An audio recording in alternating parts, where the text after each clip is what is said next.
esta vida me estaría contigo.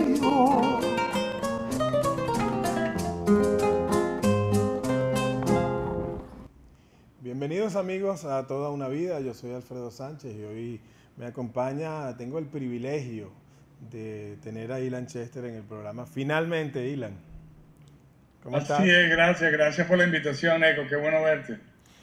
Bueno, sé que hoy estás a punto ya de hacer la prueba de sonido y de cantar esta noche con Oscar de León en Miami, ¿no? Sí, estamos haciendo algo muy bonito. Y es que primero que todo hay un festival de arte venezolano ahora aquí en Miami. Y como parte de ese festival nos vamos a tener este encuentro musical, Oscar y yo, en uno de los locales aquí en Miami. Esto a beneficio de Cardio Amigos. Un par de venezolanos súper eficientes y trabajadores. Se llaman Mónica Chávez y Marco Curroy, dos personas que han venido acá y organizaron todo tipo de arte, desde pintura a teatro, música. De verdad que estamos todos gratamente sorprendidos. Y no es la primera vez que cantas con Oscar, antes habías hecho ya algo con él, habían estado juntos y una mezcla bastante interesante, ¿no? Lo que es el sonero del mundo y el cantante, el artista de Venezuela, Ilan. Bueno, sí, primero que todo, que es un privilegio de poder estar con Oscar en un escenario. Oscar es una fiesta, él, sino la más grande de las fiestas en Venezuela. El humor de él, la gracia, el sabor, el swing que tiene. Lástima que no está tocando el bajo, que es lo que más me gusta dentro de su personalidad musical. Pero sí, hemos tenido la oportunidad de compartir juntos, estuvimos haciendo Bohemia, que era un concepto, hicimos música latinoamericana, desde México hasta la Patagonia, hicimos una selección, él cantaba una canción, dos, tres canciones, después yo cantaba dos, y hacíamos un par de canciones a dúo, y de verdad fue una experiencia maravillosa, nosotros la pasamos muy bien. Y toda esta experiencia que has tenido últimamente con tu disco más reciente, que recuerdo te entrevisté cuando salió el disco para el Diario de Caracas, me contabas que era tu disco mejor logrado, era tu disco más ambicioso y a la vez con el que te sentías más contento de los resultados. Sé que tienes planes y no sé hasta dónde están avanzados y cuándo se va a presentar. Es un Bueno, disco, te estás refiriendo al sinfónico, sí, ¿correcto? Sinfonía del Alma, sí. Sí, Sinfonía del Sol. Sinfonía del Alma es de verdad un proyecto muy ambicioso, como lo dijiste. Ya el disco obviamente está en la calle y está en los medios. Eh, Ahora lo que queda es organizarnos, cosa que estamos haciendo. Tenemos una persona que nos está ayudando con la parte, bueno, con la parte financiera. Vamos a tener cine, vamos a tener animación, vamos a tener este, mm, coreografía. Acabamos de llegar de India, nos encontramos con una mujer extraordinariamente talentosa que hace danza contemporánea en la India y el resultado fue maravilloso. Trabajamos 2 días seguidos, bastantes horas del día y ella va a tener la responsabilidad de 4 de las piezas. La idea entonces es ir a los teatros del mundo, empezando de hecho en septiembre de 2015, si todo se da, en la India, donde nos encontramos con un productor que está interesado en el proyecto. Y para los que todavía no conocen este disco y esta producción, háblanos un poco de cómo nació y cuál es el resultado de ese disco. Bueno, yo creo que ya todo el mundo sabe que yo soy un estudiante muy serio de la cultura de la India. Um, Estábamos Mercy y yo en Nueva York. Ella estaba haciendo un curso con Mac, con la empresa Mac, y Apple más bien. Y entonces yo me quedé en el hotel tocando teclado y leyendo a la vez, tocando teclado, leyendo, tocando, y de repente entonces junté las dos cosas. Empecé a leer un texto que se llama el Brahma Samhita, que significa el manifiesto de Brahma. Brahma considerado el diseñador y creador de los universos, se le fue revelado la trascendencia y él en éxtasis empezó a componer Chintamani Prakarasada Masukalpa Brixala Chabrite Suravida, etc. Una cosa maravillosa, y a mí se me ocurrió, insignificante criatura humana, de ponerle música a eso. Y una vez que le puse música al primer poema, al primer escrito, entonces después sí me metí ya a fondo hasta que produje, o más bien compuse todas las canciones que después terminaron siendo un trabajo sinfónico con una orquesta sinfónica y bueno, con el Orfeón Universitario de Caracas, la Sinfónica de Venezuela. De verdad que yo me puedo morir ahora sin problema. Sí, así de contento estás con ese disco. Bueno, sí, tuviste la colaboración de Tulio Cremicini y el Orfeón, que es un trabajo verdaderamente hermoso.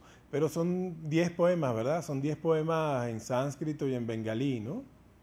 Correcto, son 10 poemas en sánscrito y en bengalí que datan de cientos y hasta miles de años, según, bueno, según los estudios. Y entonces yo le compuse melodía a eso. Y después entonces fui a donde Tulio y le dije, ¿por qué no hacemos un trabajo sinfónico de esto? Trabajamos 2 años juntos en toda la parte de arreglo y producción hasta que nos acercamos a la Orquesta Sinfónica de Venezuela, a quien estoy eternamente agradecido. Y por supuesto el Orfeón Universitario, que para mí es la voz más sublime de Venezuela, las voces más sublimes de Venezuela. Y imagínate tú 120 cantantes cantando en sánscrito, además venezolanos, Sí. cantando en sánscrito, en bengalí. Eso es insólito, nunca se había hecho. Entonces, ya habían dos alternativas. Hago el disco y bueno, lo presento, porque en realidad no tenía motivación ninguna, sino sencillamente hacerlo. Pero después, asesorado por gente, me dijeron, oye, ¿por qué no presentas esto en los teatros del mundo? Y eso me motivó muchísimo. Y bueno, estamos en contacto con agentes, con compañías que se dedican a esto, para ver de qué manera lo vamos a hacer y cuándo. Sí, y el trabajo de esa grabación es tan hermoso que uno no puede sino imaginarse eso montado en un gran escenario con no un espectáculo tipo Broadway, porque este es un concepto diferente, ¿verdad? Pero sí con la fastuosidad, con todos los valores de producción de un gran musical. Porque en el fondo las historias, como tú cuentas, son historias ancestrales, de un gran contenido de reflexión, de historias muy humanas que nos tocan a todos independientemente de que sea parte de la cultura védica. Es como sentir que son historias muy humanas y además muy fáciles de comprender para los niños, ¿no? Realmente son palabras de amor. Todos los poemas tienen que ver con un amor profundo por la divinidad, por el Supremo, por Dios, y escrito en una prosa y un verso y una capacidad de una elocuencia, es sencillamente mágico. Y de ahí que, claro, una vez que estás en contacto con este tipo de literatura y este tipo de comunicación, entonces ves todo lo que eso significa, toda la cultura que está alrededor, cuál es la escala de valor ahí, qué es importante, qué es superficial, qué es profundo, qué es importante y qué no lo es. Y entonces llega un momento que inevitablemente eso se te pega, pues llega un momento que ya la trascendencia para ti se vuelve lo más importante, la vida espiritual para ti se te vuelve lo más importante. Entiendes que hay continuidad, que la muerte no es el final, sino solamente hay que llevar el carro para la Yaguara. Eso es todo lo que hay. Por el resto lo que hay que buscar es otro carro. Si te vas para Maracaibo, entonces si en Maracay se te echa a perder, bueno, tienes que buscarte otro, bueno, lo arreglas. Pero si no puedes arreglarlo, entonces vas y entonces te consigues otro carro hasta que el carro, bueno, claro, Caracas, Maracaibo no sería, no sé, Buenos Aires, ¿verdad?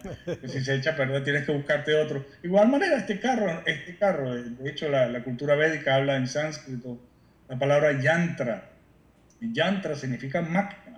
Es una máquina que está compuesta de músculos, venas, arterias, que realmente no tiene nada que ver con nosotros. Cuando estábamos en una entrevista con Bailey en Miami, había una cosa muy común que él también representó en esa entrevista, que él decía que entonces dentro de mí hay un alma, como que si realmente yo soy este cuerpo y que dentro de este cuerpo hay una cosa alien, una cosa rara, que no se sabe qué es y que le llaman alma. Y yo le tuve que decir, no, es lo contrario. Tú eres el alma que está dentro del cuerpo. No es que tú eres el cuerpo que tiene un alma dentro. Tú eres la entidad viviente que hace que este cuerpo piense, siente y desee. Una vez que tú sales de ese cuerpo es lo que siempre fue. Y esa, Tierra, agua, fuego y aire en la forma de músculos, venas y arterias. y esa, Así que toda esta cultura védica lo que hace es presentarte, primero que todo, la diferencia entre la discusión y la realidad. Y a partir de ahí se abren las ventanas que necesitan solamente un poquito de sensibilidad para enamorarte. por cierto, se abrió la ventana ahí también. Y no es casual. Esa sinfonía de almas, para muchos de los que hemos seguido tu carrera toda la vida, encontramos que ese disco, a pesar de que su sonoridad es única, es diferente, es realmente original con respecto a lo que se había hecho incluso en ese mismo contexto, dentro de tu discografía yo sé que tienes otro disco también dedicado a la cultura védica, por lo menos uno, no sé si más. Sería... Sí, se llama Bhakti. Sí, Bhakti.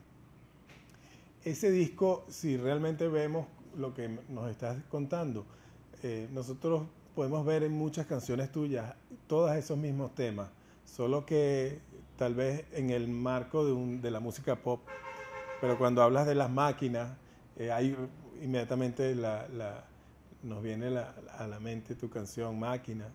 Sí. Cuando vemos la historia del pavo real, cuando vemos todas las metáforas de la danza, es inevitable pensar en Krishna, ¿no? También.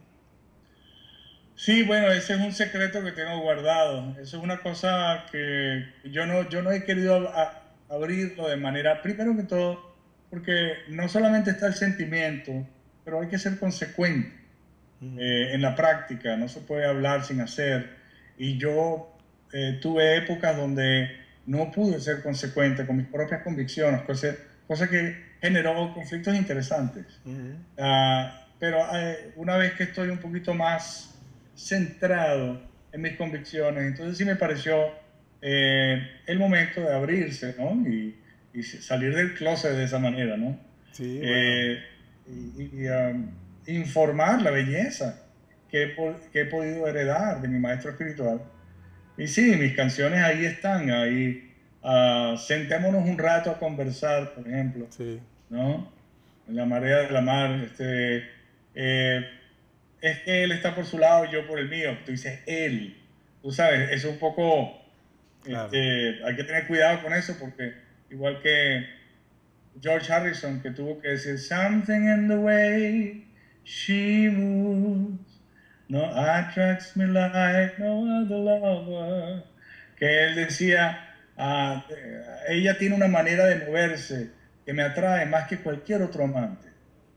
En realidad, esa es una canción que George Harrison se la hace a Krishna, a la suprema persona, a Dios mismo. Sin embargo, él no podía decir él y ponerlo masculino, porque obviamente eso era riesgo muy grande, que no lo identificaran de manera correcta. Entonces, en cierto modo, lo que hacía era mantener esa cosa interna, secreta, y obviamente después eso se volvió público.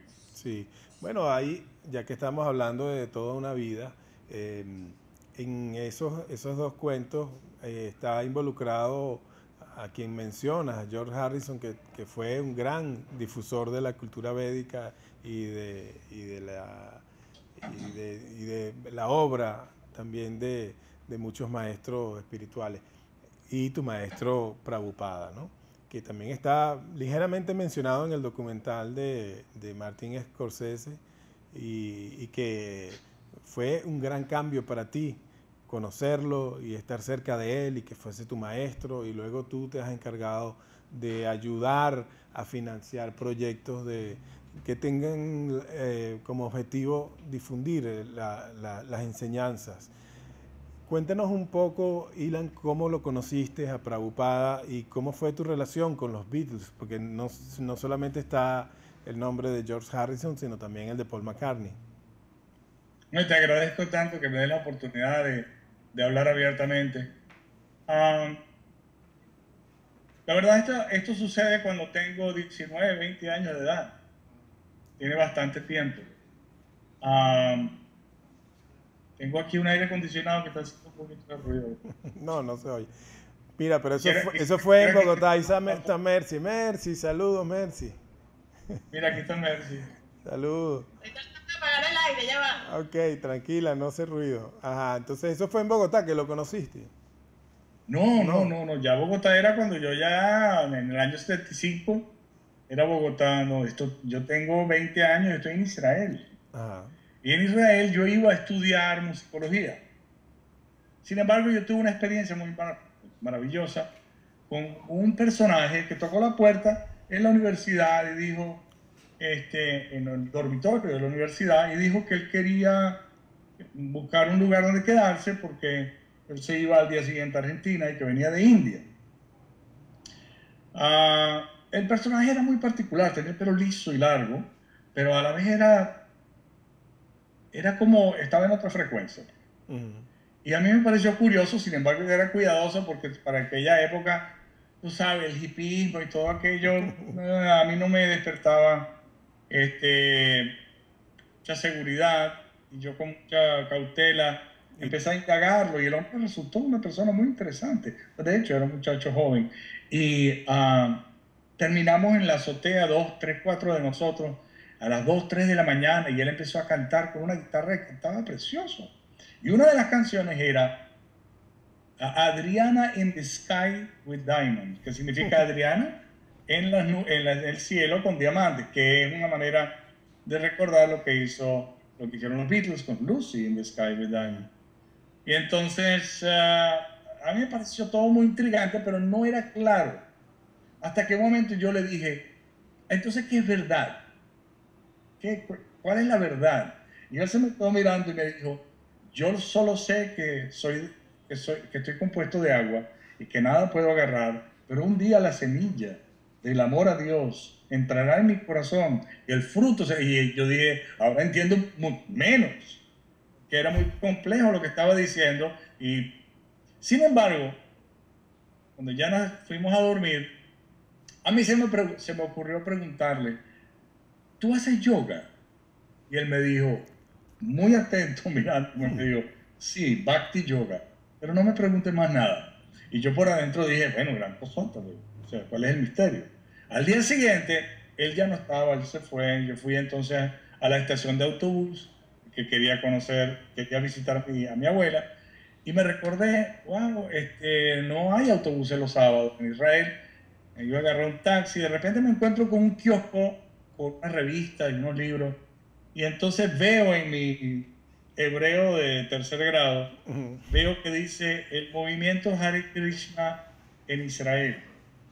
Y yo, intrigado por aquello, agarro la revista y me encuentro con un tipo calvo, con un mechoncito atrás. Digo, oye, es loco ¿no? Sí.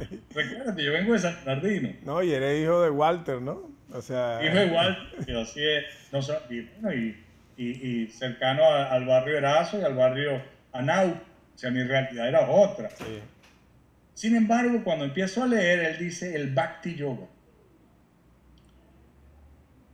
Y cuando leí Bhakti Yoga, yo dije, yo no sé por qué, pero hay una fuerza que me tiene que ir para allá. Bueno, llego al lugar en vez de ir a casa de mi abuela, voy para allá y me encuentro con este personaje y me encuentro con aquellos cuadros y aquellas cosas y yo dije, "Oye, pero esto es bastante diferente a todo lo que yo había conocido". Y entonces, bueno, ahí fue donde comenzó todo. Empecé a hacerle serias preguntas y él dio muy serias respuestas. Ok, vamos a comentar eso en el programa de mañana, que vamos a ahondar en esos temas y otros que tienen que ver con tu trayectoria y lo que es toda una vida en el caso de Ilan Chester. Amigos, gracias por su sintonía. Se nos acabó el tiempo por hoy, pero mañana volveremos con más de Ilan Chester. Gracias. Toda una vida me estaría